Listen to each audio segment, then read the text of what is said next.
të futet edhe shkolla, mësuese, edukatorja, që ju të keni komunikim dhe prindja e trekëndshi që për më të mirën e fëmijës. Ka ndodhur që të kërkoj ndihmë dhe të kërkoj bashkëpunimin me institucionet e tjera? Ka ndodhur kryesisht në rastet e fëmijëve me nevoja të posaçme apo neurodivergjent, pra që kanë nevoja specifike zhvillimore.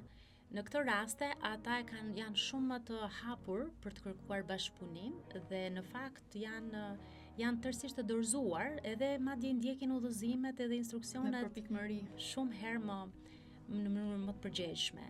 Në këto raste patjetër që po ka edhe raste të tjera të cilat të paktën me mësuesin kujdestar për fëmijët që të paktën që janë deri në 10 vjeç, por është pak delikate si gjë sepse brenda sistemit shkollës ata kanë stafet vetë psikosociale dhe me të drejtën në shumë raste shumë prindër refuzojnë t'i çojnë fëmijët atje fare. Edhe pse është si shërbim pa pagesë. Dhe një nga çështjet kryesore që i shqetëson është mungesa e konfidencialitetit, e cila në fakt nëse thyhet, ajo do sjellë një dëm shumë të madh.